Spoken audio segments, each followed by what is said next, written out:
Good afternoon. I think we'll get started. Before we get rolling, if people could check their phones, just make sure they're off so they don't buzz during the, or ring during the middle. It's my pleasure to welcome you here to the Tanner Lecture on Human Values. I'm Tad Schmaltz. I'm the chair of the philosophy department here at Michigan. President Domenico Grasso is going to introduce our speaker, Leah Ipi. But first, I wanted to say just a few words about the Tanners and the Tanner Lectures. The Tanner Lectures on Human Values, administered by the philosophy department, was permanently endowed by Grace Adams Tanner and Obert Tanner in 1978. However, a lecture at Michigan the previous year by the political and legal philosopher Joel Feinberg inaugurated the series. In addition to Michigan, 5 other institutions were originally designated as permanent sponsors of the lectureship. So Clare Hall at the University of Cambridge, Brasenose College at the University of Oxford, Harvard University, Stanford University, and the University of Utah. Yale University and the University of California, Berkeley were added as sponsors in 1987, and Princeton University was added in 1988. Over the years, Tanner Lectures have been delivered at other universities throughout the world. The lectures themselves are published in an annual volume. The Tanners, who endowed this lecture series, had broad intellectual interests. Grace Tanner's interest inclined toward the sciences, especially biology and anthropology. Obert Tanner studied at the University of Utah in philosophy and law.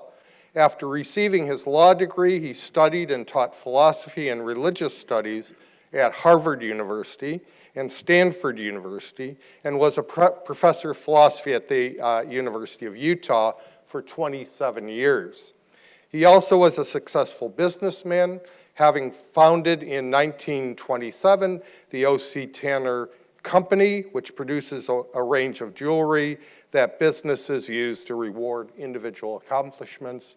And that company actually struck the medals for the Winter Olympics when it was held in Salt Lake City. The Tanners were generous philanthropists. They supported the Utah Symphony Orchestra, Ballet West, and the Utah Opera Company. They also built more than 40 public fountains and established philosophy libraries at 11 major colleges and universities, including our own splendid Tanner Library here at the University of Michigan in Angell Hall. Tanner Library in Angell Hall. Over the years, many distinguished intellectual figures have delivered the Tanner Lectures at Michigan, including Sir Karl Popper, Toni Morrison, Henry Louis Gates Jr., and John Rawls. Here at Michigan, it is our practice to take the Tanner Lectures as the occasion for a thorough consideration of its ideas. Each year, we have a program the morning following the lecture in which scholars from various disciplines offer perspectives on the lecture and join in a panel discussion. This year's symposium will be held tomorrow morning from 10 to 12:30 right here in Rackham Amphitheater. And our symposists this year are Elizabeth Anderson, my colleague at the University of Michigan, Philip Kitcher of Columbia University, and Daniel Wodak of the University of Pennsylvania. So please do come out tomorrow and hear the discussion after the lecture. To introduce this year's Tanner Lecture, I am pleased to introduce Dr. Domenico Grasso, who was appointed president of the University of Michigan in May. He also serves as professor of civil and environmental engineering at the university and has a secondary appointment as professor of sustainable engineering at the University of Michigan, Dearborn. President Grasso is a Michigan alum who earned his doctorate in environmental engineering in 1987. As an environmental engineer, his research focuses on the molecular scale processes that govern the ultimate fate of contaminants in the environment and on the development of new technologies to reduce risks to human health and natural resources. He was a member of the World Bank-funded international team of scholars that established the first environmental engineering program in Argentina. For the previous 7 years, President Grasso has served as an executive officer at the university and as chancellor of the University of Michigan, Dearborn. Before joining UM Dearborn, President Grasso served as provost of the University of Delaware, and prior to that, he held various leadership positions at the universities of Vermont and Connecticut and at Smith College. Please join me in welcoming President Grasso. Thank you very much, Ted. Thank you very much, Ted, and I want to thank the philosophy department for hosting this important lecture. I'm so glad that Ted shared the history of the Tanner Lecture and our university's involvement since the start of the series. This is a signature event here at Michigan, and I'm honored to be part of it this year. I had the opportunity, along with my wife Susan, who's here as well, to spend time with the presidents and chancellors of the other Tanner institutions, the other 8 institutions, which they host a different meeting every year at one of the campuses. This year, it was at Harvard University. And as you might imagine, there was no shortage of both topics to cover and opinions to share. These are challenging times for higher education, and we face skepticism and criticism, much of which I believe is ungrounded. And being a good engineer during these meetings, I was taking notes furiously during the conversations and chastised immediately when I started taking notes because they said that these were private conversations and nothing was to leave the room so everybody could speak freely. So I had to erase all my notes. They were on an iPad. So I have no recollection of what we talked about. Yet, it has caused many of us to realize that it is more important than ever for our institutions, particularly our faculty, to demonstrate how we contribute to improving the world around us. That impact includes our shared values of open discourse and exchange of ideas. We must continually uphold our universities as places that respect differences in opinions, share new ideas, and engage in difficult conversations. No other institution in our country places such a high value on this depth of discourse. Hosting an annual lecture on human values embodies this ethos. It also reflects our look to Michigan vision, including our commitment to advancing democracy, civic, and global engagement. This is why I'm so pleased to tell you about this year's lecturer. Leah Ippi is a professor of political theory at the London School of Economics and Political Science, with a PhD from the European University Institute in Florence, Italy. She explores and explains the world as a philosopher, an academic, and a storyteller. She is a bold thinker who examines the meaning of freedom and the many ways different political systems interpret it. She has continued this exploration in her memoir, Free, about coming of age in communist Albania in the 1990s.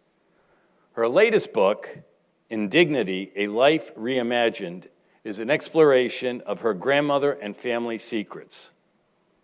Prospect Magazine has called her one of the most important thinkers in the world. We are honored that she is this year's Tanner Lecturer and look forward to her message. Please join me in welcoming Professor Ippi.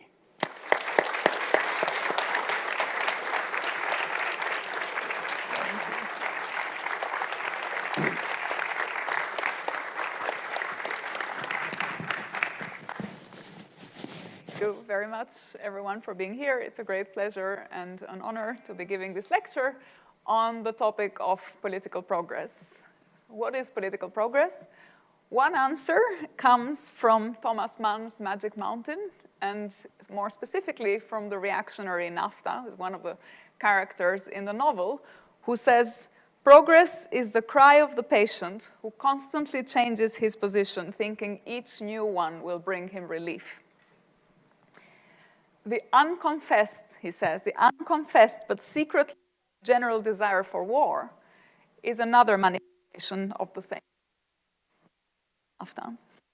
And when I was rereading these exchanges between him and the other character, his alter ego, who thinks the exact opposite, Settembrini, and I was preparing for my Tanner lecture, and I was still in London, and I was worried about whether I would actually make it safely across the borders, and started thinking about my social media activity, tried to think about my tweets from many years ago, and whether they would compromise me, and whether I would actually be able to even come at all, having been an Albanian citizen and a British citizen with a Muslim family and so on.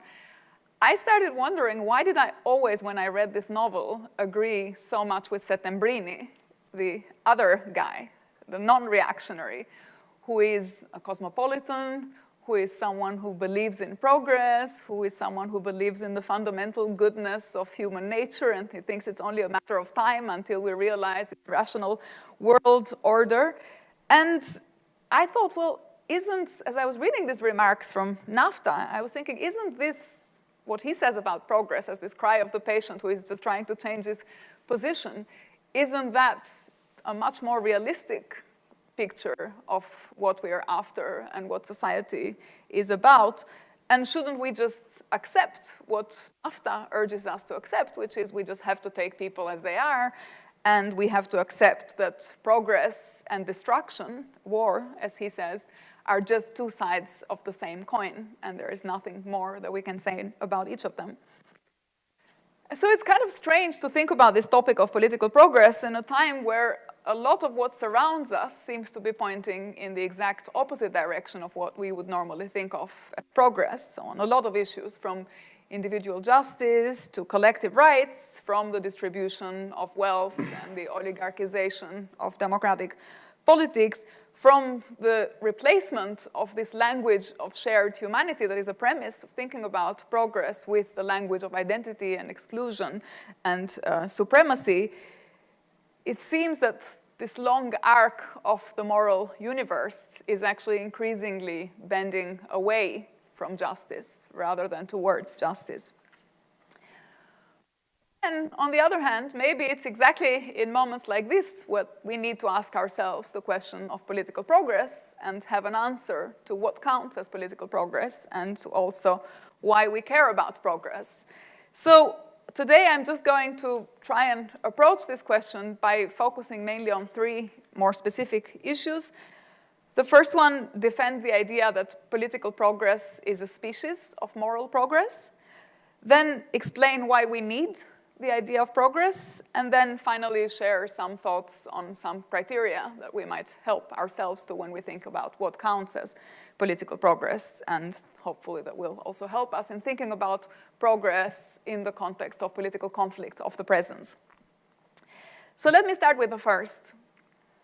Political progress is a species of moral progress. And so to say that means to insist that politics and morality are in continuity rather than in a relationship of antagonism to each other, and they're not entirely separate from each other. Now, of course, the reaction to that is there is a very familiar view of politics that is traceable to Machiavelli, but maybe also to Thrasymachus before him, that sees politics as the exact opposite, that says that we need politics precisely because we can't rely on morality and moral norms. So as Machiavelli memorably puts it, he says, we can say this about human beings, that they are ungrateful, fickle, simulators and deceivers, avoiders of dangers, and greedy for gain. But to say what Machiavelli is just saying, which is that these better angels of our nature are not always reliable, isn't the same thing as saying that morality and politics are completely different from each other.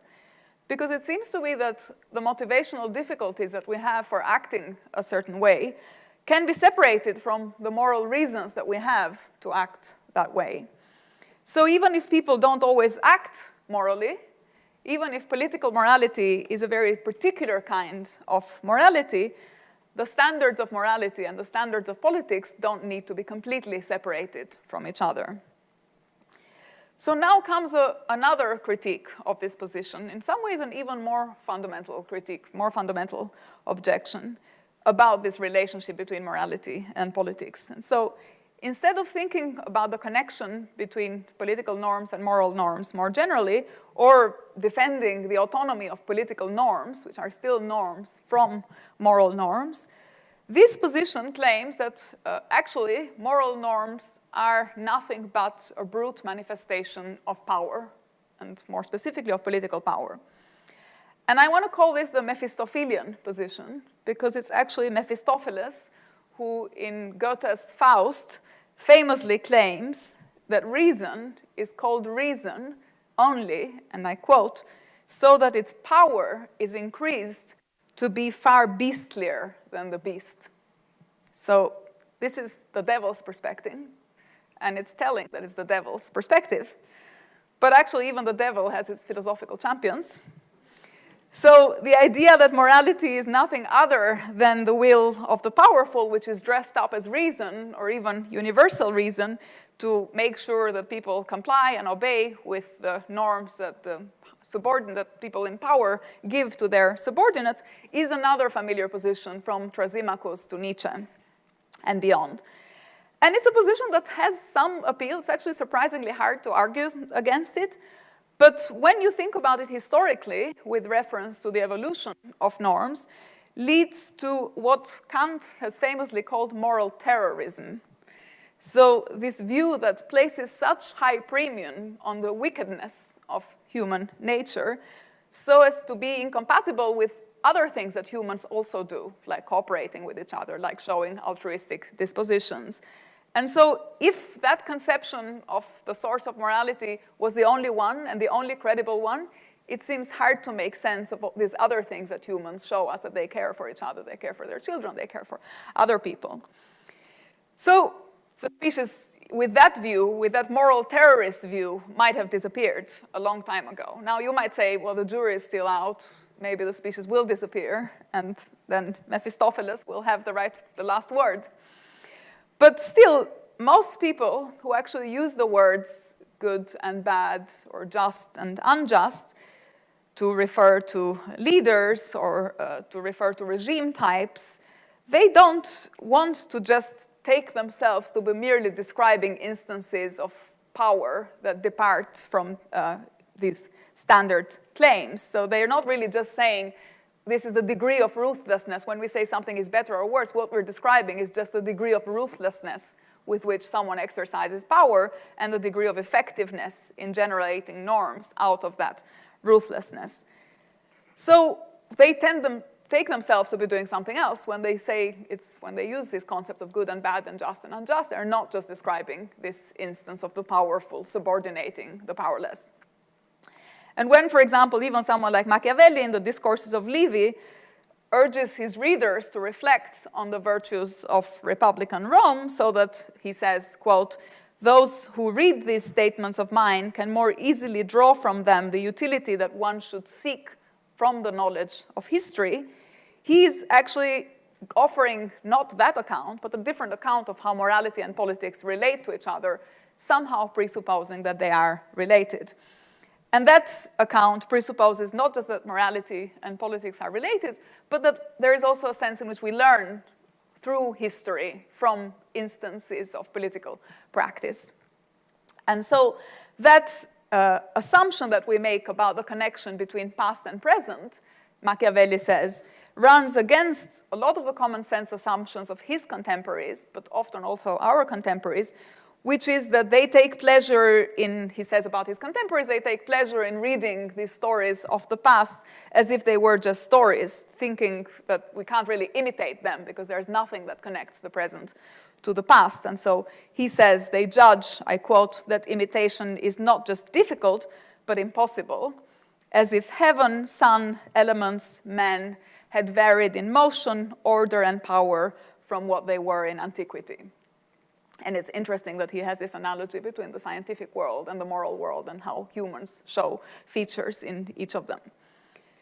And his effort, he says, is the opposite. He wishes to, again, continues the quote, to turn men from this error, guided by a philosophical reading of history that examines the successes and the failures of the past so that one can learn from them to navigate, as Machiavelli tried to do, the crisis of the Florentine Republic, the crisis of the present.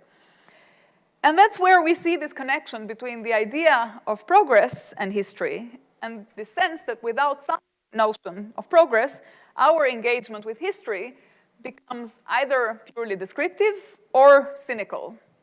We can catalog events, we can list rulers, we can give names of different sites of struggles, and we can talk about what happened, but we lose the capacity to connect what happened in the past to what we're after in the present. And we lose the capacity to connect on how different historical trajectories relate to each other and relate to us as well. And so in that sense, if we care about this capacity to learn from the past in the way in which Machiavelli urges us to do, progress isn't just an empirical generalization about the world, but it's a kind of moral horizon within which we structure our judgments of the present with this effort to learn from the past and with an idea that we can then shape normative expectations for the future by doing so. So progress then seems to be, from this story, a sort of necessary idea that we need when we're thinking about history in a philosophical way. And this takes me to the second question that I wanted to raise, which is, what is the status of this idea? What does it mean to believe in progress? What does it mean to make claims about progress? And I think here it's helpful to explain the epistemic status of the claim in terms of a propositional attitude that is located between two extreme kinds of belief. So the first one is the belief that progress is impossible. And that sounds plausible, but it's almost trivial. Because the position seems to gain strength just from the weakness of the alternative. And the alternative account, the one that says that progress is impossible, is weak because it commits to a form of prophetic theorizing about the future. So this says, we suggest progress is possible, the alternative says progress is impossible. The alternative is just basically predicting a future course of events without actually being able to give us evidence for how they're what they're grounding that prediction in. So the second one is that moral progress is necessary. That's the second extreme. So the first one is that progress is not impossible. The second one is that it's necessary.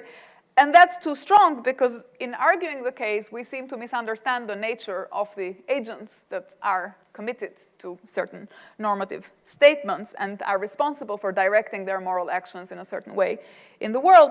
And it's a sort of, again, what Kant called prophetic history, because it's a history that would be warranted only if the prophet was able to act on the basis of the prophecies that they are making.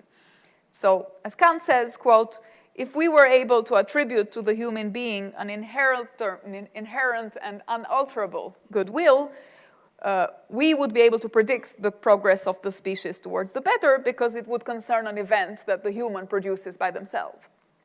But the problem is that the human doesn't have just this inherently goodwill. There are other motives to their actions, and those motives are often mixed, and the good and the bad sometimes come together. And so it's really hard to know in advance what to expect exactly from beings that operate in this way, where there is an orientation to certain moral norms, but also a free will to depart from them and to pick what Kant would have called the evil motive. So to make claims about progress is to say a little bit more that progress is not impossible, and to say a little bit less than progress is necessary. And this is where this statement is located. And I think the most plausible account is one that understands progress as a type of problem solving. So one that focuses on how moral agency expresses itself in human history by thinking about particular social and political institutions as they promote or hinder this moral agency. And so I think Machiavelli's appreciation for the political virtues of the classical Roman Republic is one example of an instance of engagement with this question of making political progress or thinking about the virtues of the Roman Republic as a sign of progress. Another example is Kant's praise for the French Revolution as a sign of progress.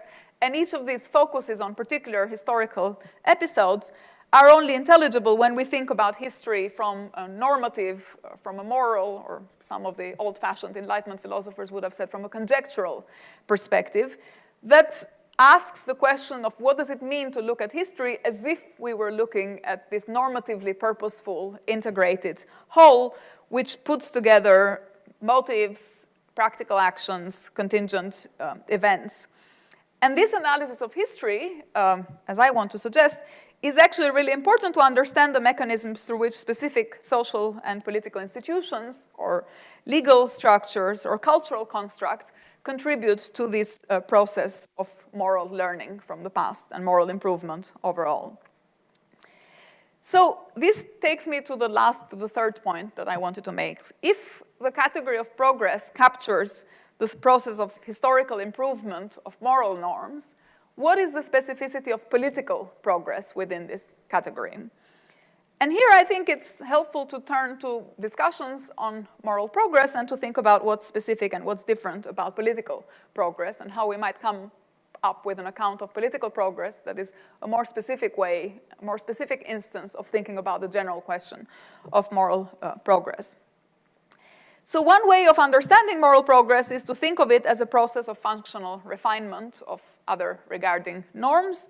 And on this account of moral progress, a body of moral norms is understood to be progressive if it contributes to the process of functional refinement of codes of conduct that help remedy altruism failures on the side of human beings in a way that is robust across cultural and temporal variations. And there are a lot of discussions, objections, criticisms to this way of thinking about moral progress and different ways in which one could answer them. But I'm going to now put that to one side and so assume that that account of moral progress is plausible and then think about, okay, what does this mean? What can we do with this account, this functional account, when we turn to the specific question of political progress as distinct from moral progress?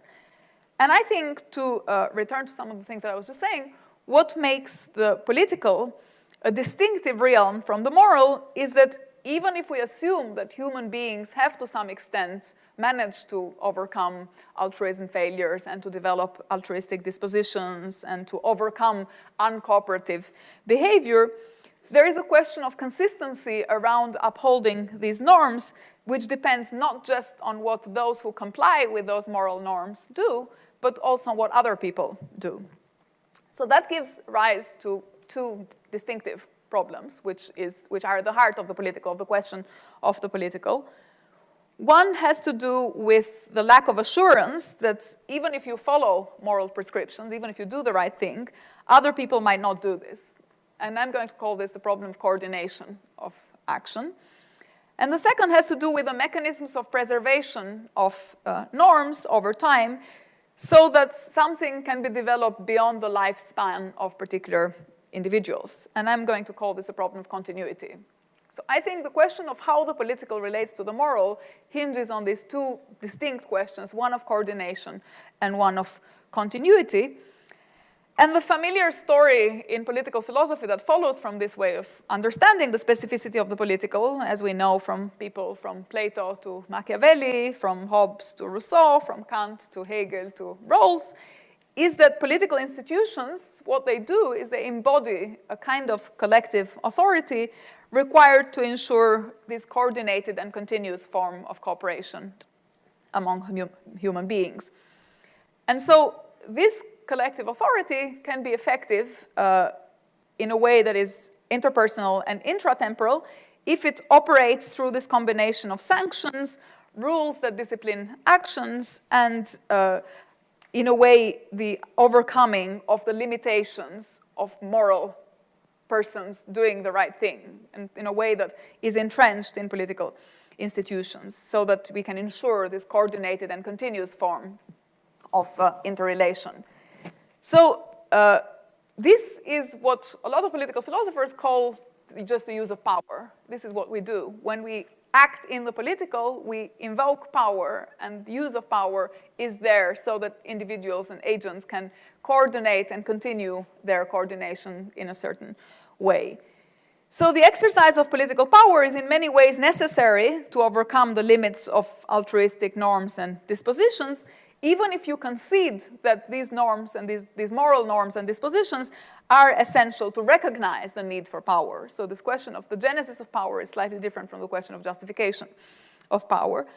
But basically, the point I'm trying to make is this generation and replication of political rule through the exercise of power is different from the generation of moral norms through voluntary efforts. So if we think about political progress in connection, but also as somewhat different from moral progress, the question is, what is the equivalent to the functional refinement of moral norms in the moral realm? And what is the functional refinement of the way in which power is exercised in the political realm? And how should we understand this process of functional refinement more specifically? And here's now my suggestion. I suggest that this is what justice does. I suggest turning to the concept of justice.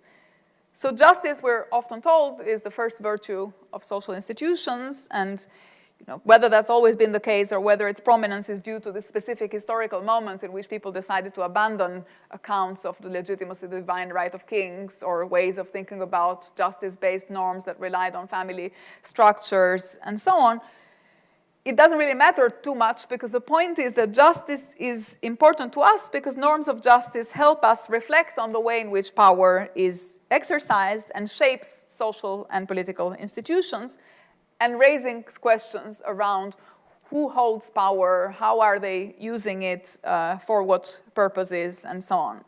So it seems to me that the norms of justice and the related concepts of authority, sovereignty, rule of law, order, foundational legal treaties and conventions, however we want to then further explain this, these norms of justice, they play in the political realm an analogous role to the norms of morality in the interpersonal realm. So when moral norms tell us how people ought to relate to each other, norms of justice establish how people ought to relate to each other in contexts where moral norms are insufficiently reliable and some form of collective authority is needed to establish and to maintain the use of power. And if the function of ethics is to remedy altruism failures, we might say the function of justice is to regulate the way in which collective authorities exercise their power.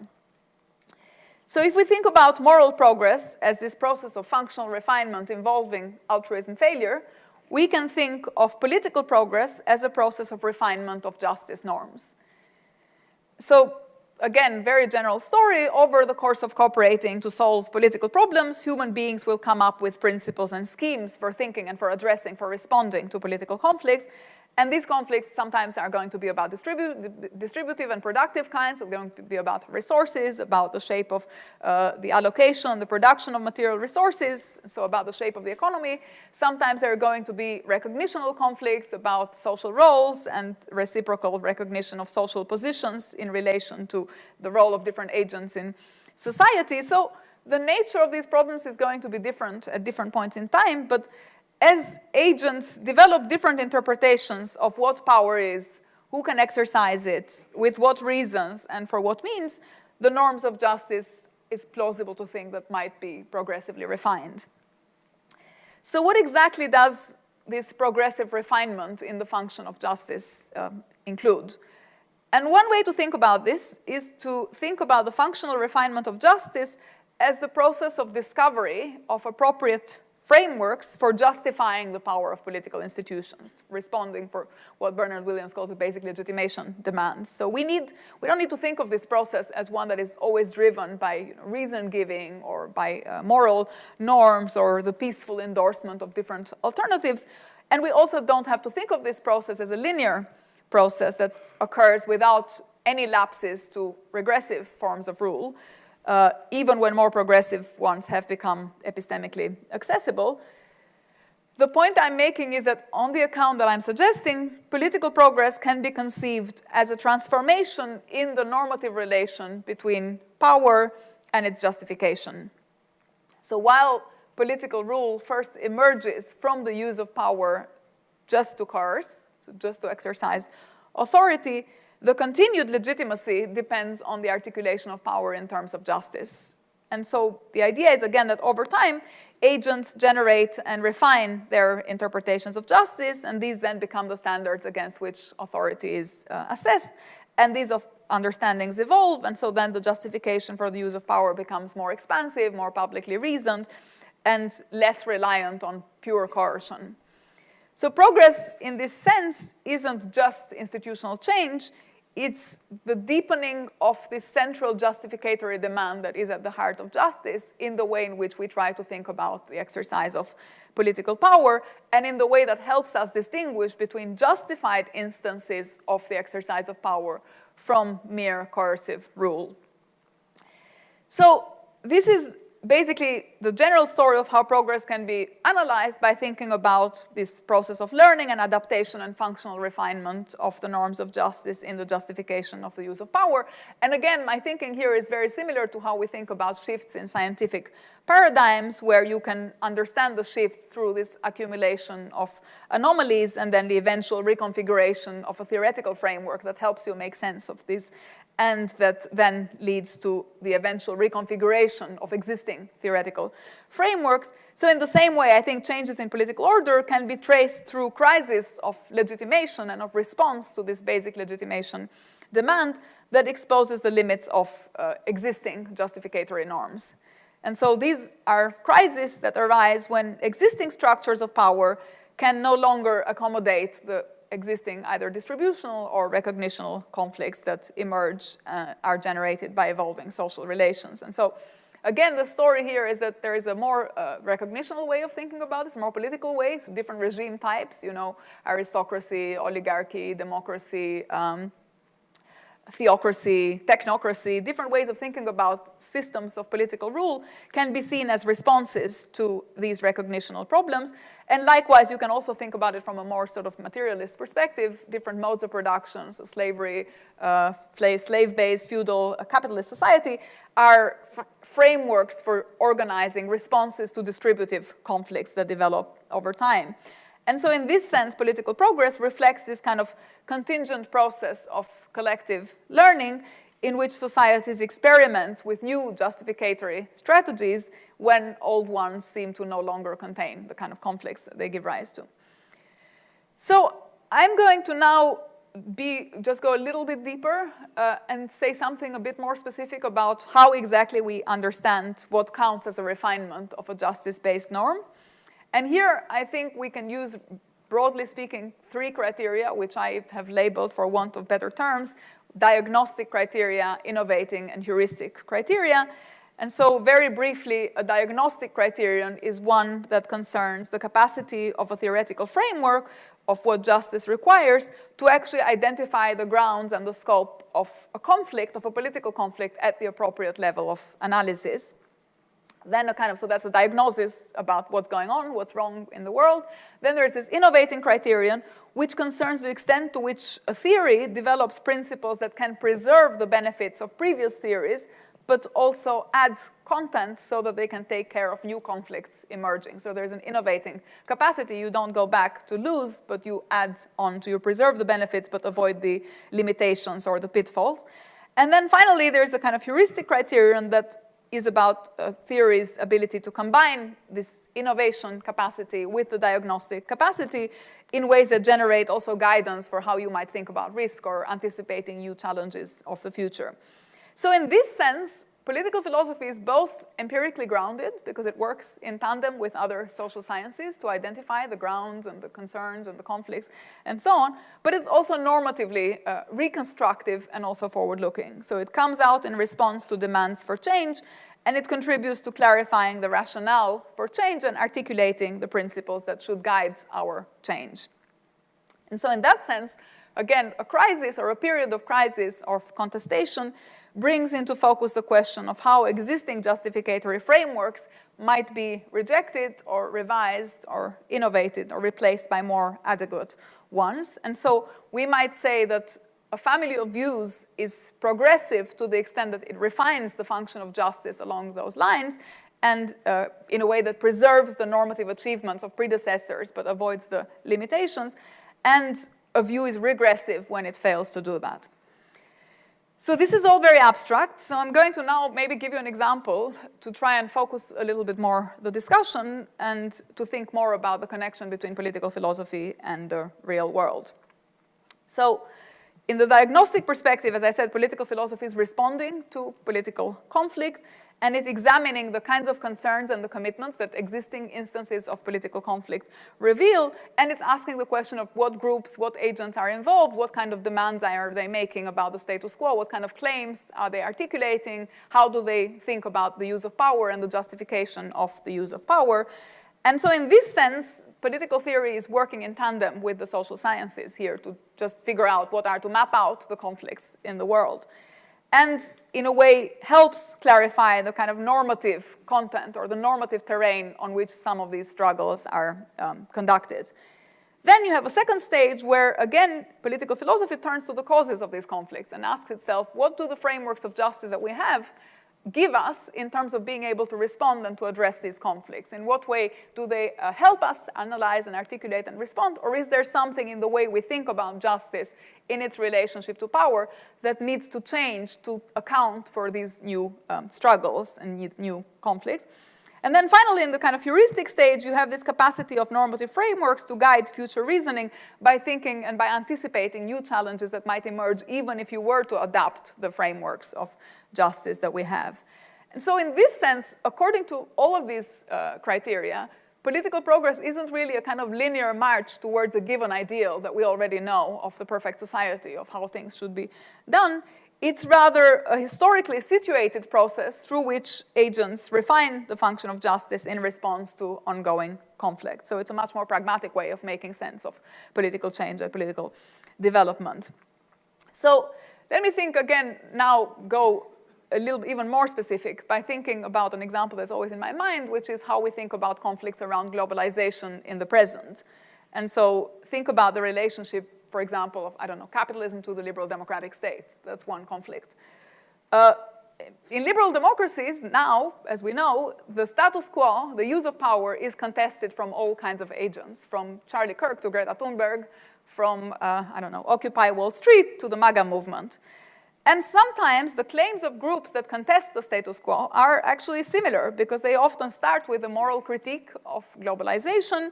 Then they highlight the power of economic elites in shaping the political world, and they often also highlight the marginalization of ordinary people. So how do we distinguish between progressive and regressive claims in this context? And can this account of moral progress help us make sense of what's going on in the political world? And there you need to go back to these three criteria. So it seems to me you have to ask yourself the question, which of these frameworks is, from a diagnostic perspective, more persuasive in thinking about the grounds and the scope of the conflicts in the world?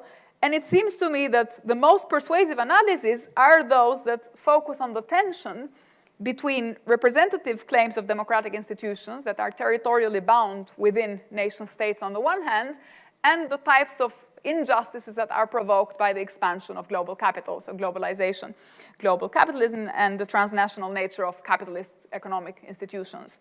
So this tension, we can see, again, this is not something that everyone would sort of agree with this, is not something that we're just theorizing in the abstract about. We observe this in the persistent gap, for example, between the formal equality that is promised by democratic citizenship and the kind of substantive inequalities that are generated by these processes of economic transformation, which limit the capacity of national parliaments, for example, to regulate and to pursue distributive principles. So it seems to me that if you're asking ourselves, we have these critiques of the present, and which one is regressive and which one is progressive, a critique that locates the source of democratic deficits at this systemic level, rather than attributing them to ad hoc failures, like the corruption of political elites, or the failures of policy, or the limitations of leadership. You know, you've often heard we don't have good leaders, or the deficits of cultural groups that are seen as unable to keep up with the demands of globalization. It seems to me that this type of response captures the conflict at a more appropriate level of analysis than one that reduces it to questions of membership, for example, or questions of belonging. So that's diagnostic. From an innovating perspective, again, a progressive normative response tries to retain the achievements of liberal democracy, so the principles that we have now articulated to respond to the use of power, so individual rights, constitutional protections, participatory institutions, while trying to work on the incapacity of these institutions to subject the market to democratic control. So this, again, might involve a theory that proposes also principles of economic democracy, transnational regulatory mechanisms, forms of political authority that extend beyond the power of the nation state, and therefore preserves the liberal commitment to freedom, but also addresses capitalism's structural domination. And finally, from a heuristic perspective, these theories are also inspired by a kind of global egalitarian approach to justice, which has a kind of potential to anticipate the emerging challenges that exacerbate this capitalism-democracy tension, including thinking about ecological crisis or technological transformations of labor or intensified global interdependence. So this is broadly the framework, and this is one example of how we might think about this framework, and one example where we see that it matters whether we can make claims about political progress and political regress in addressing the political world and positioning ourselves.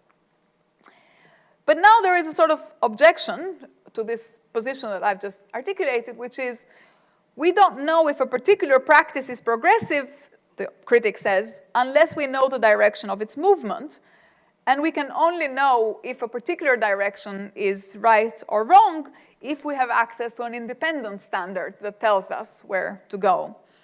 So if you want to maintain that political progress is made of correcting the mistakes of the past rather than being able to predict or foresee the future, how can we rely on actual historical practices? Because it seems that when we rely on this, when we move in this more fallibilist way rather than when we think about the approximation to the ideal, we have another difficulty, which is, isn't the historical survival of a political outlook, isn't that just not enough to say that the norms that underpin that transition are actually the right norms?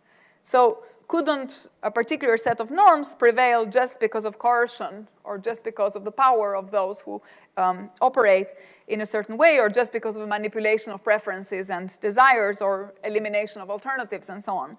So wouldn't then this goes back to the Nietzschean, to the kind of Mephistophelian objection, wouldn't then our current beliefs and practices then just reflect the outcome of that power struggle rather than anything more dignified from a normative perspective? And so we can call this the perspective of the present, which has a sort of arrogance and thinks that it has a moral superiority towards the past, but actually it's just the result of these power struggles.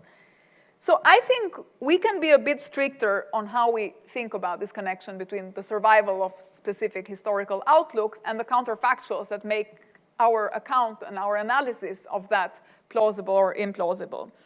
So we can say that not all surviving norms are progressive, and that the function of justice is refined only if successive generations are willing to endorse, hypothetically, the principles that they have, even without the constraints that brought them to uphold those principles in the first place.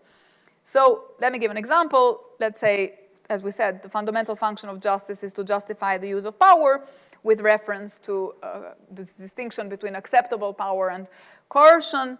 And we said that the function will be served by different political schemes, different political institutions at different points in time. Now, imagine that for whatever, in a society, you have a set of institutions that generates norms of deference to birth rank, for example. So one way in which justice discharges its function of regulating the use of power is by committing people to a society where there are hierarchical norms, and so a society of slaves and slave owners. And so thanks to the power and the coercive means of those who belong to the master's rank, the slaves are brought to submission and endorse the norms. Now, imagine for whatever reason, natural catastrophe, war, a change in epistemic insight, people discover something new that they didn't know before, the society is challenged, and there's the crisis that this society faces, a crisis of kind of legitimacy, and people start questioning the way that they have organized their institutions.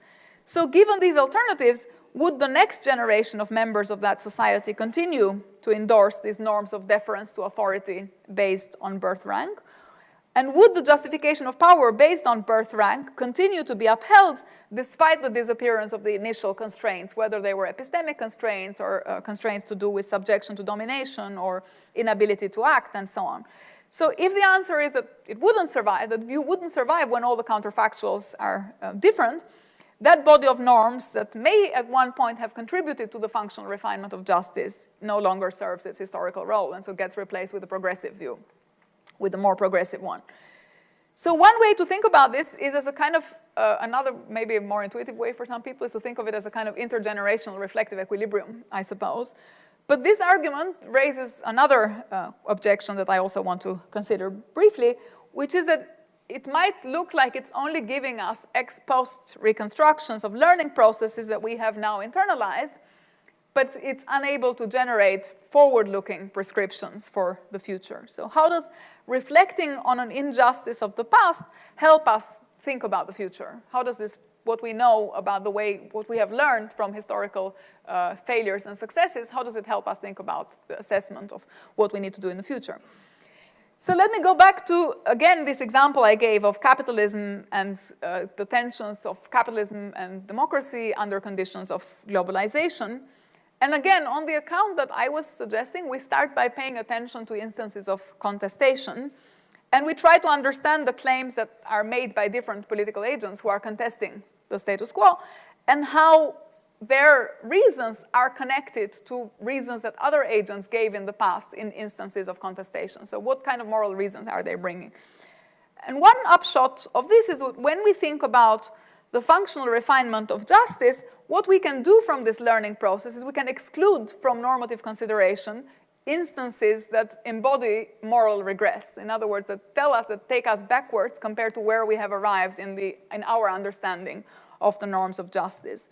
So people who advocate, for example, racist principles, or people who advocate exclusions based on arbitrary criteria that seem to be not justified, they can be in some ways discarded when we're thinking about how we innovate, what kind of principles do we take, and which instances of political practice do we pay attention to. So rather than celebrating all kinds of political conflicts as important for purposes of the theory, we have again these two stages. In the first instance, we look at all of them.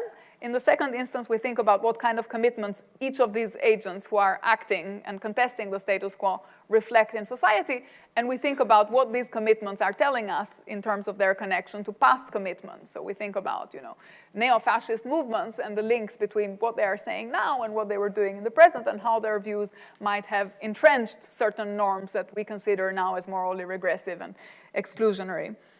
So rather than, as I say, celebrating, we kind of zoom on the kind of politics that reflects from what we learned from the past and excludes for this innovating stage these proposals that don't contribute.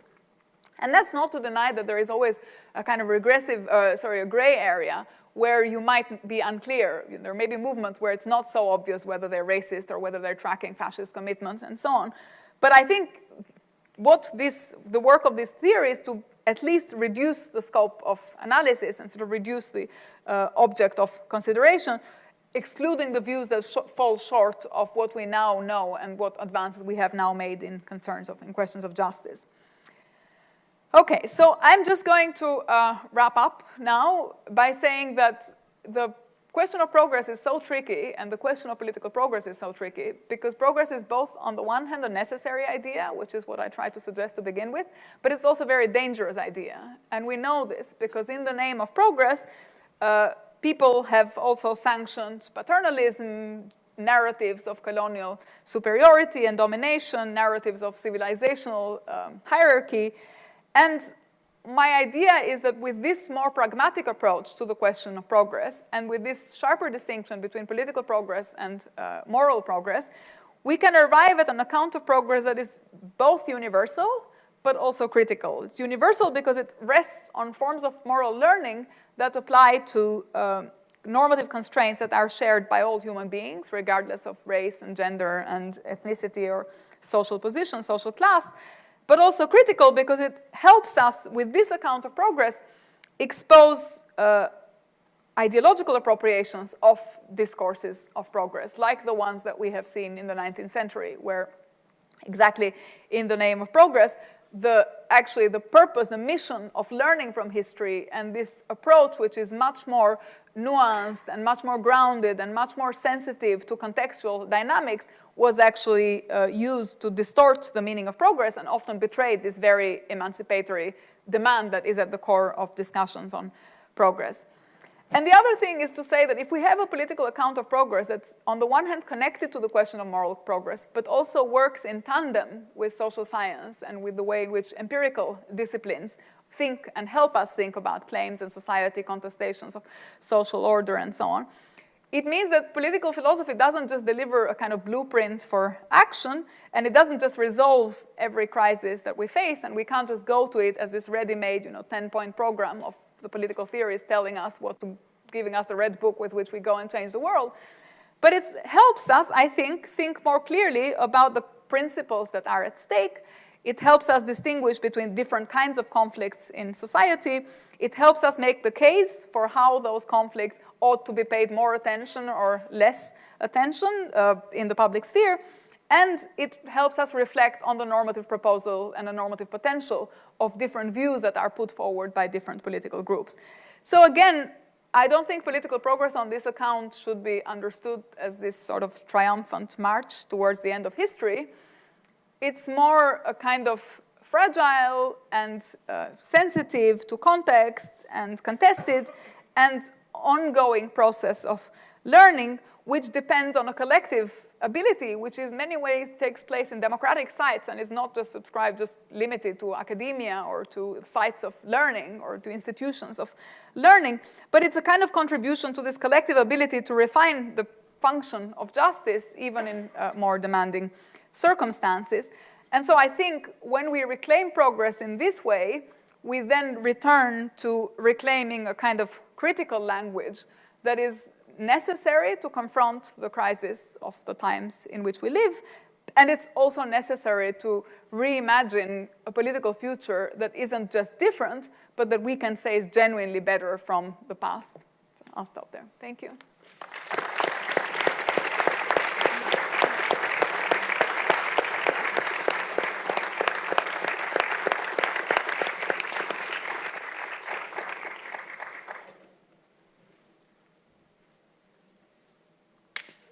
So we do have time for questions. There are 2 microphones, if people would line up, and we'll alternate.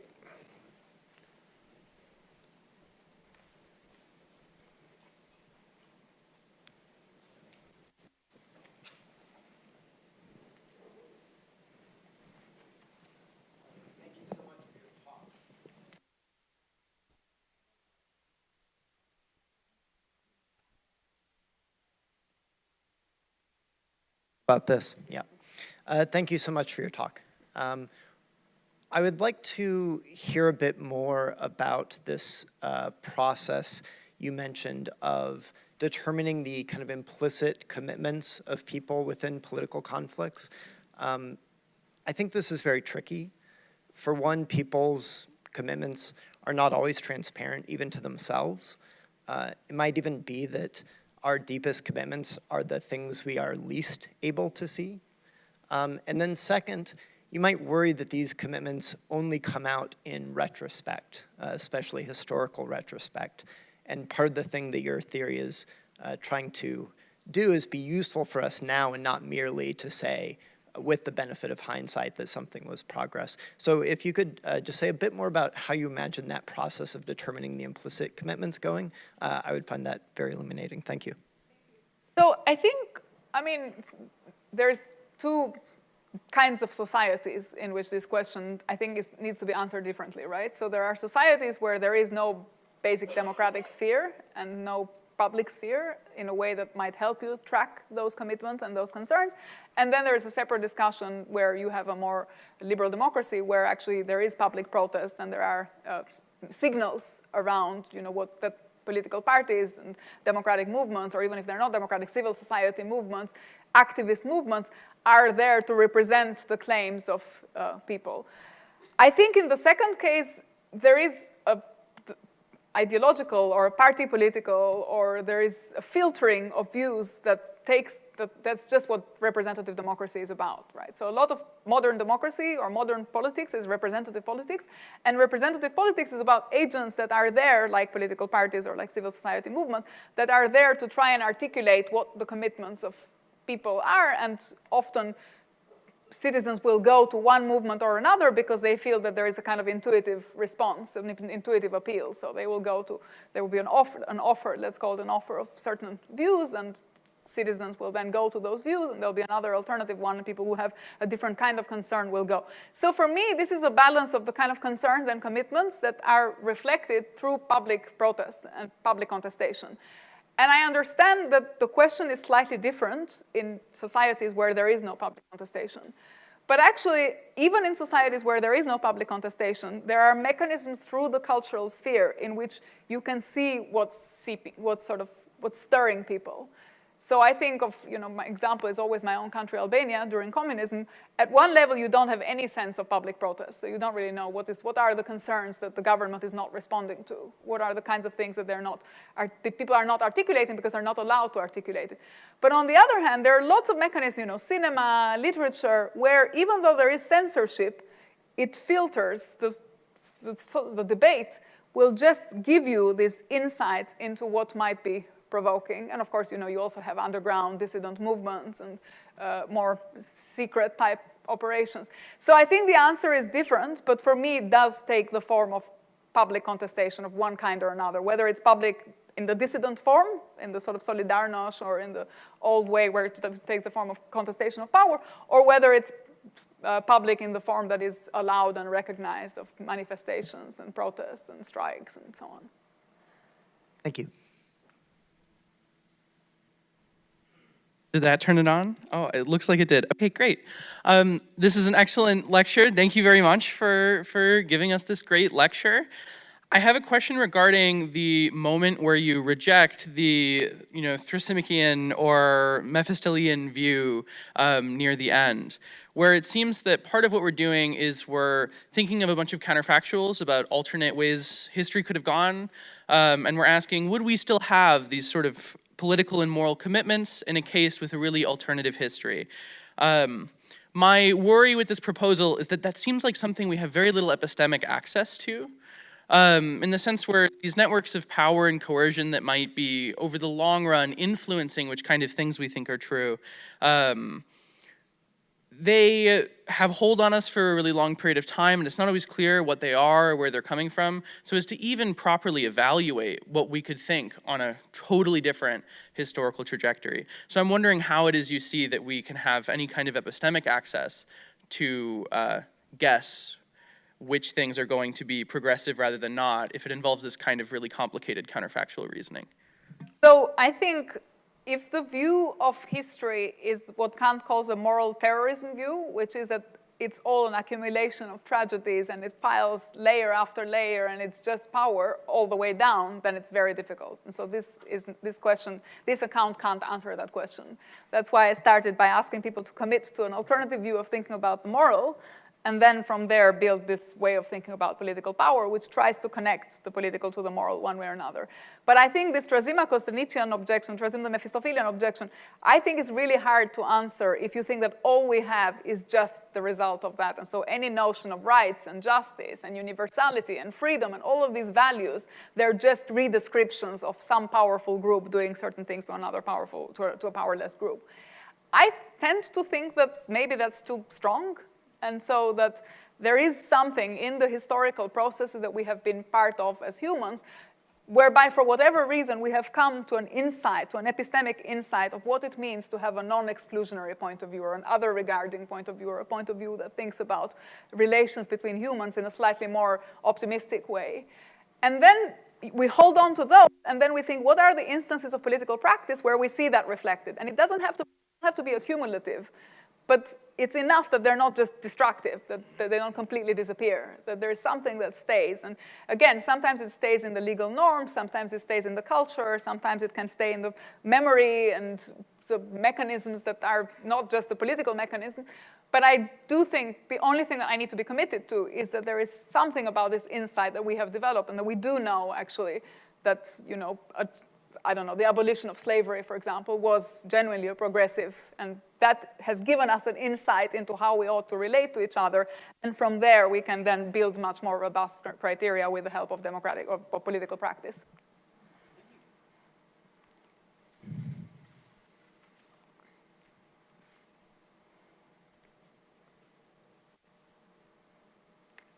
Testing. Oh, okay.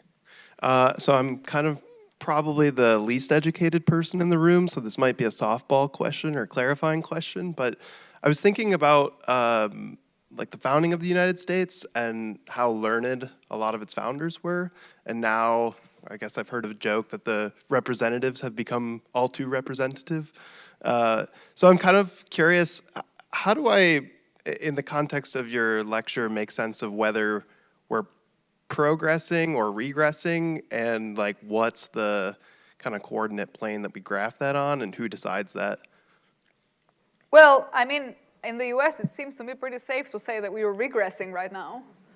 And that you can see that in even just without going into what institutions do to become more robust in terms of responding to the challenges of the future and the crisis of capitalism, so the more demanding things that I was saying. If you think about it just in terms of there is something to the rule of law, there is something to the separation of power, there is something to sheltering and to isolating economic elites from having too much access to representation, and that each of this is a more progressive way of thinking about the relationship between power and coercion, and there's a way in which we think justice refines a certain use of power, and the use of power whereby economic elites, for example, can completely dominate political discourse or force the state to do certain things.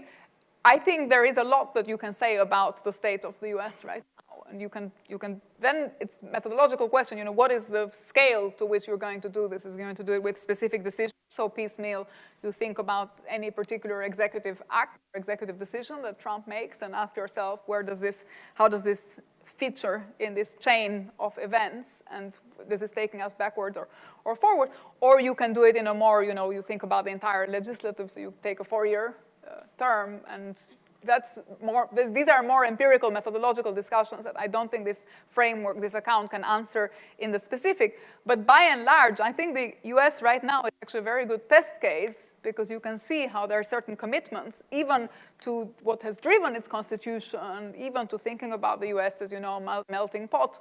And there you have elected officials that make white supremacist claims publicly and reshape the public sphere in such a way that those claims are normalized. And that's a very good example of moral regress.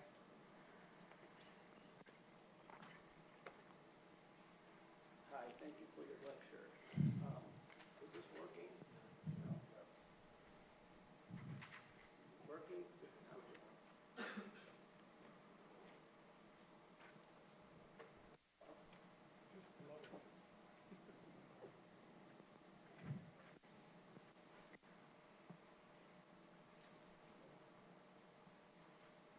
How about now? Okay. A number of things you spoke of, concepts, bring to mind Habermas. And this is a difficult question, but I'm wondering I was thinking about in his earlier work, talking about legitimation crisis in liberal democracy, where you have a recurring, cycles in capitalism, recurring economic crisis. The state steps in and, has to try to balance economic vitality with more egalitarian considerations, but it happens over and over and over again. It's almost like rather than progress, it's kind of or regress, it's kind of a stasis. I happen to think myself that what we talk about a lot is identity politics kind of obscures more fundamental issues of economic inequality and how that fuels extremism and in the political sphere. So I'm just wondering how what you're talking about today might address this idea of legitimation crisis in the economic sphere? Yeah, thank you. So that's very helpful, actually, also to clarify how I think about it, because I feel like I have a lot of sympathy for that Habermasian view, but then I also think that one of the limitations of that view is that it thinks about changes, or what we might call in my language, functional refinement of justice, in the language just of rights within the nation state, or at most the kind of EU constellation framework. So when Habermas thinks about how can we fix the world, what he's doing exactly when he discusses those crises of legitimacy, he thinks of emancipation that comes through just the system of rights, and that is to say the system of liberal rights.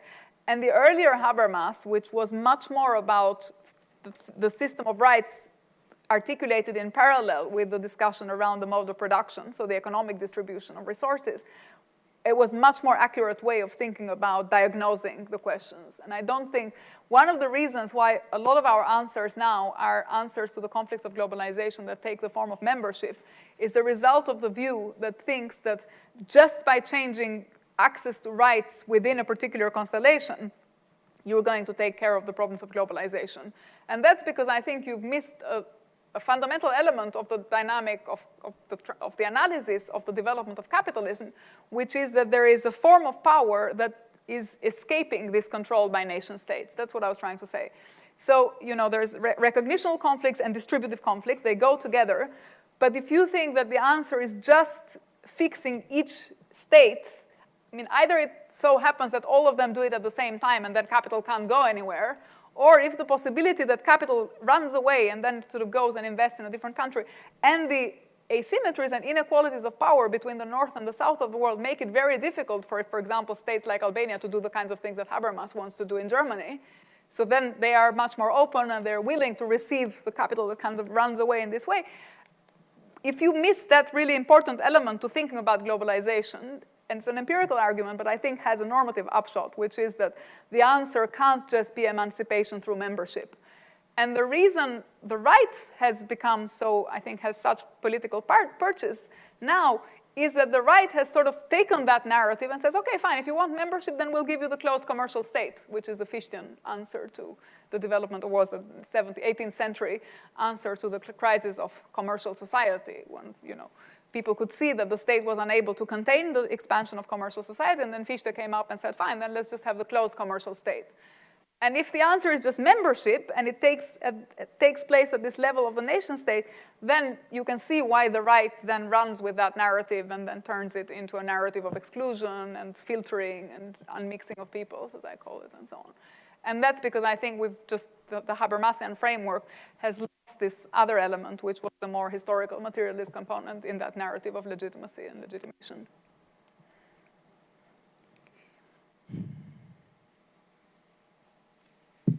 Hello, working? Okay. Professor Ippi, I want to say thank you for the lecture. I'm an undergraduate student here, so I don't have much of a knowledge base, but I wanted to bring up, I wanted to hear your thoughts on an ethical dilemma that might be more relevant to our modern world than the slavery one that you were bringing up when you were talking. And it's actually something that we're talking right now in one of my philosophy classes. So the majority of our food is produced and controlled by a small amount of companies, right? But politicians who hold a lot of power, let's say in Congress or in legislature, may have power in these companies, okay? And so the ethical question here is it ethical for these politicians to have power in our government, in the same government that is supposed to regulate the food that the majority of us Americans eat? And so I kind of wanted to ask you, like, your thoughts on that and how it relates to your political progress talk. Thank you.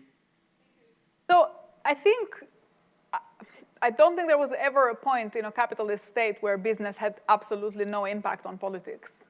So even in the golden age of social democracy, you had lobbying and you had mechanisms from which, you know, certain interests of money-based interests or certain economic interests could actually have much greater share and much more of a voice. And so even in the paradise case of Scandinavian social democracy, you can actually see that there is a lot of influence that comes from capital into the political. But what we have now, I think, is a sort of, it's not an either or. I think in capitalism, money just rules. And to what degree it rules depends on what resources you have to counter it and what kind of movements there are in society that can revitalize democracy such that it puts pressure on governments, it puts pressure on representative democracy, it manages to have political parties articulate certain claims that contain the market and so on. And the problem now is that I think because of a lot of progressive have somehow, the critique of capital and the critique of money has become sidetracked. You don't have this response, and so you have much less possibility in the public sphere, in the political sphere, to actually counter the power of capital. And what you have in the extreme, in the US now, is completely extreme because you literally have the representatives of business sitting on boards. And so you have Palantir. I was just reading in July, the US military gave a $10 billion contract to Palantir and Related for very, very critical defense infrastructure. So these are core functions of the state that are being handed over to business owners and to oligarchs and to business elites. Again, I think I want to say that it's a continuum, so I don't think there was ever a point where money was completely ruled out of representative politics, but I think now we're at a point where in the absence of counter-democratic movements, you just have literally the owners of business and capital that are showing up and also ruling. And the ideology is also one that, as Peter Thiel says, capitalism and freedom and democracy are not compatible, because he thinks of freedom as just innovation, so just technological development, and he thinks as regulation as something that stops innovation. And he thinks that democratic movements in society that make an opposite argument are just delaying and slowing down on economic growth and so on. So then you have a political narrative that is driven entirely by the business interests and by the business elite.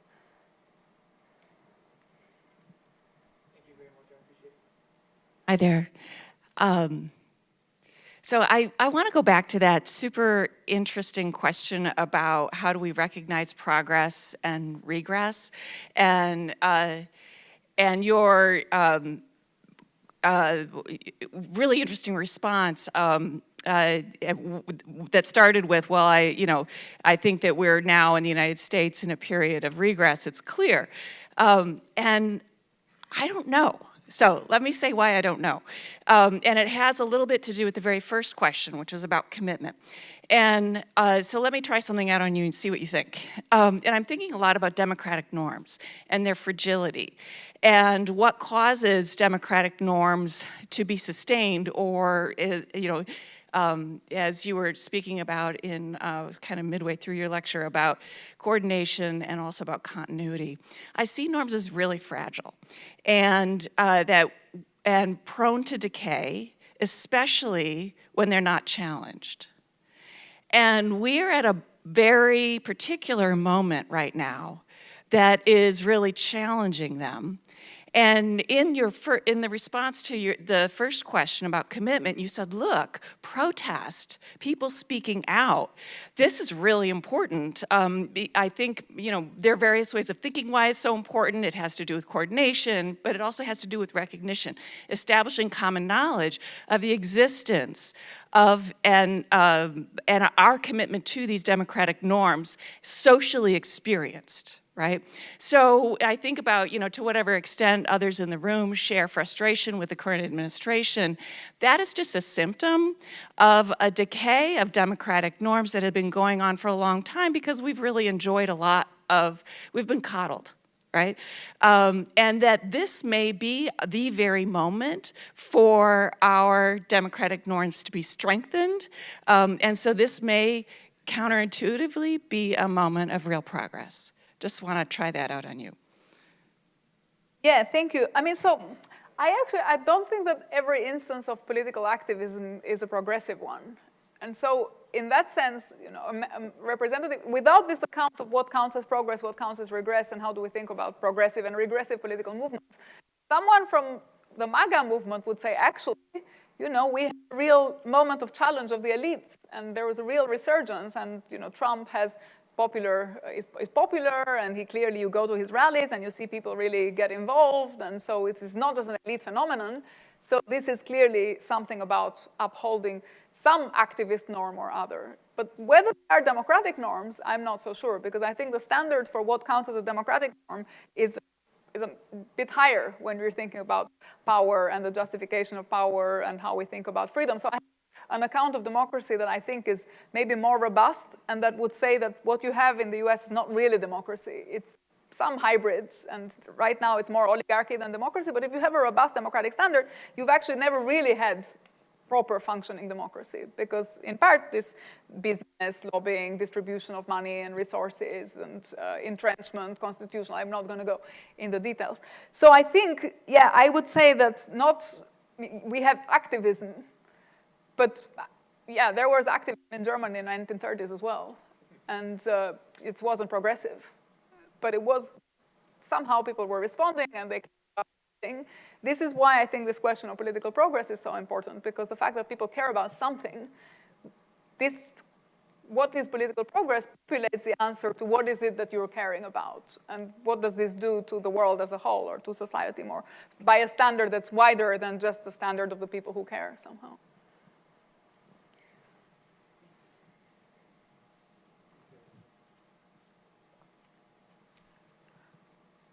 Really good talk. Thank you so much.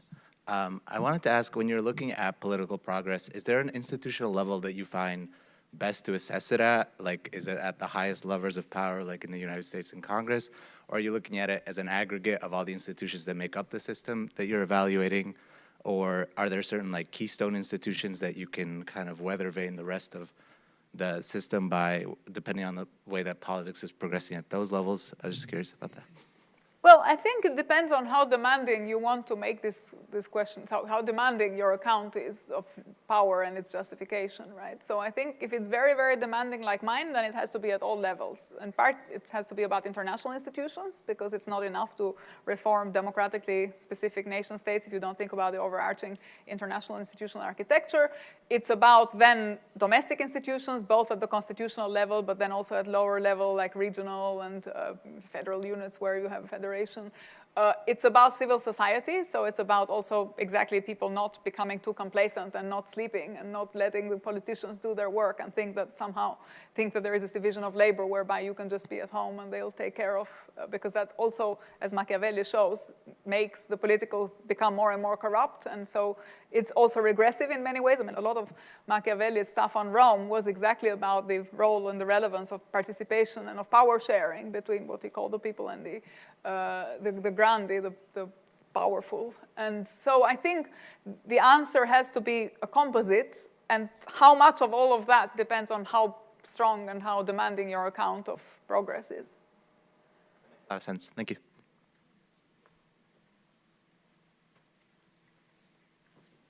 So I wanted to ask about how much political progress is kind of, are you understanding as holding fixed traits of the populace? In the sense that, like, I mean, so it seems like a problem that can happen in some societies is that public opinion is illiberal and inegalitarian enough that, like, if the government represents the people and, you know, trades sides often enough, then from time to time, the government will be one that, you know, goes against liberal egalitarian values in a serious way. So is that a situation where, like, you would say that there's kind of a limit to how much political progress can be made until the populace changes its opinions? Is that one where, like, change in public opinion can constitute political progress? Or is political progress supposed to be something that's kind of a matter of progress for a given polity taken as it is, as opposed to considering, like, how it might change in terms of public opinion? I mean, I think that, actually, I think political progress is more robust. And so we're thinking about a continuum here. And I think it's more robust when political norms become also white norms. And sometimes you have political developments where certain political norms are there, they're very progressive, but somehow society is not ready for them. And so they're not shared, they're not entrenched, and that means they're much more vulnerable to being subverted with the change in political elite or political regime. So in that sense, I think kind of, I suppose, enlightened public opinion is what is as a result is what comes out at the end. It's not something that you can begin with or you can rely on. Having said that, I also think that a lot of public opinion can also be about intuitive instances of reaction to injustice. And so that I don't think that you need sometimes you don't need a lot of education to respond to certain evils of the world. And so you can see that also very uneducated people can actually take the right side, be on the right side. It's not that the elite always has it right when it comes to public opinion and social norms and what counts as progressive and regressive. Do you have a view of the relationship between political progress and legal progress? Is legal progress an example of political progress, an instance of it? Is it a constituent of political progress, or is it something that can occur independently? Can there be legal progress without political progress, or vice versa? No, I think, I tend to think that the legal is one of the most important, the legal institutions are one of the most important sites where you actually, when you make political progress always starts with a group, right, with a party, that is the party of progress. So and it's interesting, it's real progress when we forget that it started as a party of progress. So I think about always the example of Kant and the French Revolution. So Kant writes about the French Revolution and he says, the French Revolution is a sign of progress. And he says, we can see that it's a sign because everyone got so excited when it happened. And of course, at exactly the same time, Burke was writing against the French Revolution and was saying it's a terrible mess and it's so horrible. What was there before was dismantled and what came after was a pure bloodshed. And there were a lot of people like Burke as well. It's not that Kant controlled public opinion at that time. But what's really interesting is that now we read it and we think of that as an account of, Kant said it was a sign of progress because the impartial spectators who watched the French Revolution all thought it was great. And we, as descendants of these impartial spectators and impartial spectators ourselves in time, think of it and say, yeah, that makes sense. The French Revolution, sure, maybe it went wrong in certain applications, but the ideas were right and they entrenched certain progressive norms. And I think that's why it's so interesting that it's a genuine. It's the same thing with slavery. I'm sure I don't know the debates around slavery in this country, but probably a lot of people didn't think that abolishing slavery was a great idea. It was not hegemonic, and it was not, because otherwise it wouldn't be there if it had been hegemonic, that there shouldn't be slaves. But it becomes the mainstream, and then evil people who objected to it somehow are ashamed to say that they ever supported it. And this is why I think it's really interesting to think about these processes of continuation, historical continuation, because you can still do this genealogical work where Giorgia Meloni now, she will never say that she's a fascist because she's ashamed, and fascism of that kind has been discredited by history somehow. We've learned from history that that was not the right way to think about political institutions. So of course she'll never say, I'm a fascist, I like Mussolini, but you still know that if you trace down and you do kind of genealogical history of these movements, you know that the roots are there, and so you look to see in what new form this exclusion is coming back and this attitude is rearing its head. Yeah.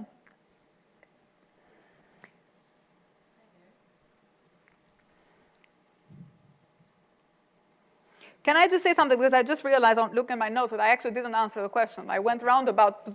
The short answer is that yes, I think political progress is entrenched in legal progress, but as I was saying earlier, becomes robust and is more robust when it also trickles down and becomes social norms. And so then you don't need the law is sort of there, but nobody is not having slaves because it's illegal. They just think it's wrong.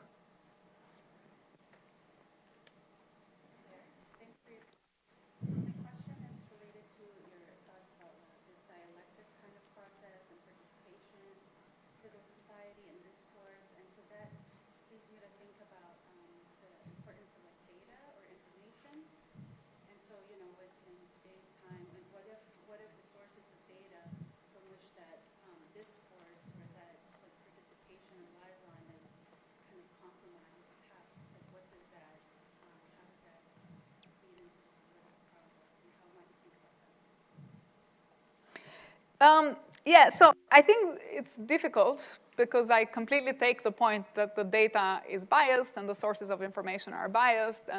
But I personally don't think that there is anything new in this. I mean, so the forms of technology change, but I think information has always been biased. And I think there was a lot of progress in enlightenment, even when the vast majority of people couldn't read and write. And so they didn't even have, I think education is a practice. And it's somehow, I think, overemphasizing the limits and the biased nature of information makes you complacent or makes you think that somehow it's the role of information or technology to be non-biased. I mean, this is in the hands of capital. They don't have an interest in educating people. This is just private companies that want to make money. So I think you're right that it's difficult, but we shouldn't emphasize how difficult it is. We need the kind of uplifting part of the story to say, yes, but it's difficult, but it has always been difficult. And somehow there has been progress. Again, this is like taking comfort from history. There have been moments in history where, despite the difficulties, people made it. There were these examples of challenging information bias, challenging epistemic bias. I was reading about the 20s and 30s and reading about the invention of the radio. And everyone was talking about how suddenly Hitler was in your living room. And so, how can we fight with the radio? How can we have this media that we used to have where somehow there was some control, and now we have this mass communication and the dictators are just there? And so I feel like, to some extent, some of the discussion that we have around digital media, social media, the changing nature of information, I take the point that it's very serious and needs to be taken seriously, but on the other hand, we also need to remember that it's not impossible.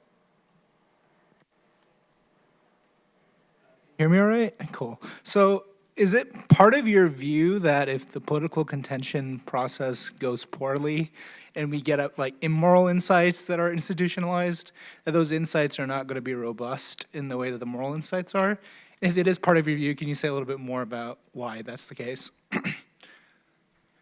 No, I mean, it's a difficult question, right? So I don't think you can say that when the immoral insight becomes entrenched in institutions and become the kind of political common sense, what I want to say is that the moral doesn't completely disappear, because there is something about the way in which we develop and we evolve, and there's some attitudes that we have towards each other that I think they're still there somehow. So, of course, there's an alternative point of view which says that because if it's all dependent on the political, then if these moral views get entrenched, then it's impossible. I think my take even on very extreme societies, on totalitarian societies and censored societies, is that people find resources to counter these entrenchments of immoral or regressive norms in political institutions out of sympathy, out of education, out of thinking about the past, out of examples of the past. Now, of course, if you destroy all knowledge and all culture, then it may be that this is also not going to last, but it seems very far-fetched somehow. You sign up to the idea that there's a sense in which the moral universe bends towards justice? Well, I mean, I suppose I'm saying, all I want to say is that it doesn't necessarily bend towards justice, so it depends on what we do. It bends towards justice if we act in such a way that we make it bend towards justice. And we can take comfort in the fact that in the past, people have acted in such a way, and there are these examples where even if it looked really difficult, it was possible, and that can sort of nourish our response to the future. But it's not something that is completely independent from how, as Kant was saying, the prophet needs to make the things that they prophesize. And so in that sense, you can't say it just works independently of human agency. Thank you.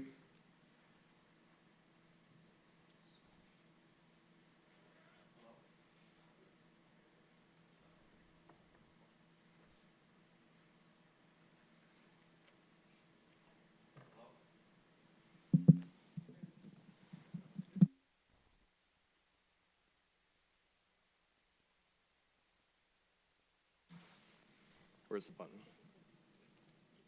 Okay. Wait, is it working now? Okay. That's fine. Thank you for the lecture.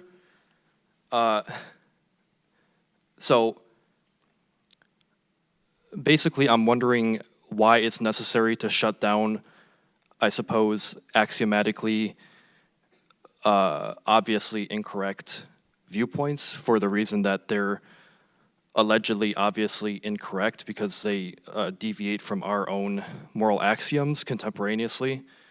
because it seems that that attitude or line of thought is intrinsically opposed to the concept of open thought and open debate. And at the same time, it seems it can be arbitrarily deployed by any ideological regime. And then if views that are obviously wrong are actually obviously wrong, the argument could be made that those views would then be, they would be self-defeating. Where did I say that we need to shut down the incorrect views? So I'm paraphrasing, of course, but what I mean is the line of thought of essentially, as a society, okay, I'm trying to make this short, because the view is that progress is something which is sort of self-correcting over time, and therefore the approach and also the axioms and the values themselves can be are mutable, right? Is that so? If that's the case, then I mean, if the approaches and the axioms can be mutable from generation to generation, then saying like, oh, you know, this X category of viewpoints, which is obviously morally wrong or morally taboo, should therefore not even be discussed to any degree. I'm just wondering why that would be necessary if one were to claim open debate. Like, for example, well, the early 20th century American dismissal or taboo of Marxism, and then so anyone who had Marxist sympathies had to essentially hide that. And of course, it was out of the question in academia, but then nowadays we have many academics who are openly Marxist. And then another example would be many communist states, their conception of progress was essentially, to some degree, communizing the world. And that was kind of like obviously correct beyond question because, again, because debate about that was essentially disallowed to oppose that axiom, essentially.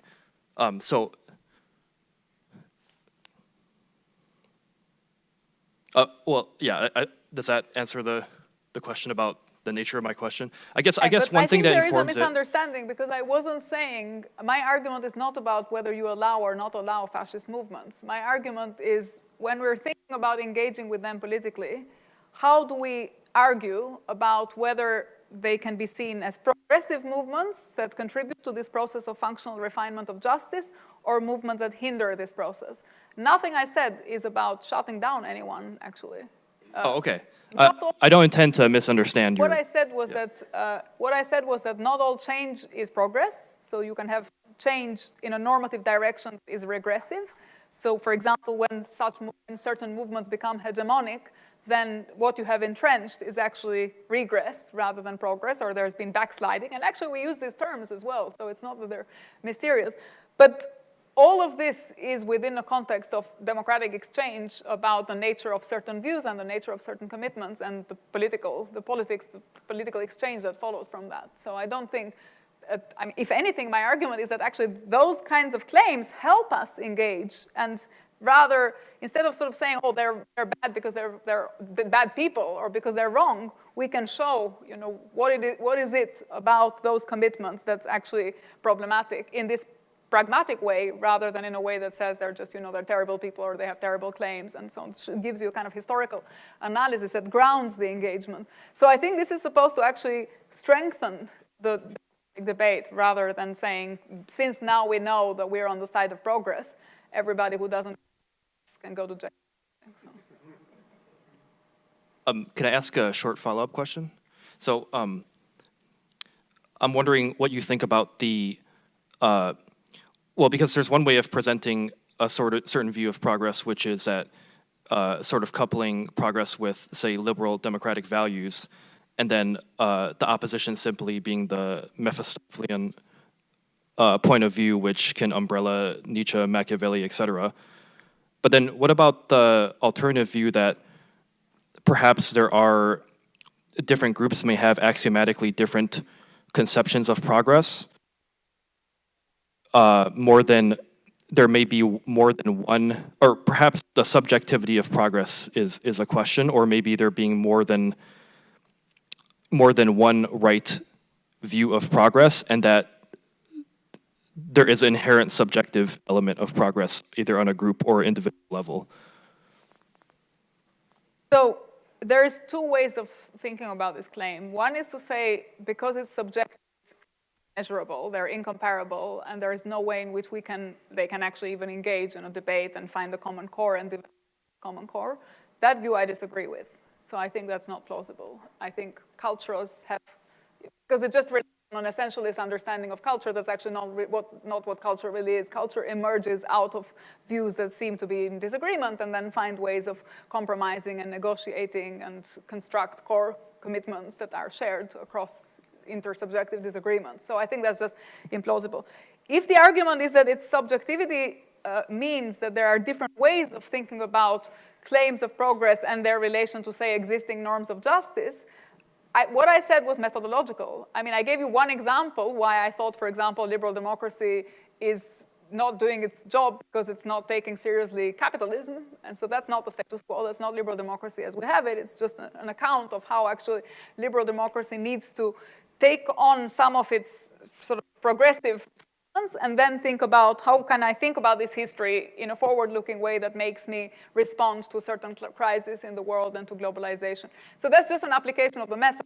But I haven't really given you a kind of substantive view. Even that was just an example, and we can carry on talking about it. What I've given you is a set of criteria through which we can think, and it's possible that these criteria are somehow reflected by a number of movements, and that these movements or these political groups are also maybe in fundamental disagreement with each other. But there we're in the realm of what Rawls would call reasonable disagreement. So there's a sense in which you can still negotiate your way, or you can think about how you develop and how you emerge from these disagreements. The claim that is really hard to respond to is the first one, which says, well, because it's disagreement, then everybody who agrees has their own metric, and therefore they just, they go ahead with their metric, you go ahead with yours. I think that's just not a very plausible way of thinking. Thank you. Thank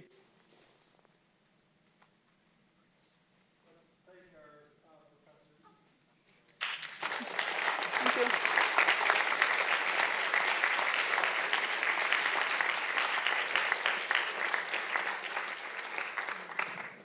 And we do, I believe, have a reception, is that correct, Elise? Right out the door, so join us.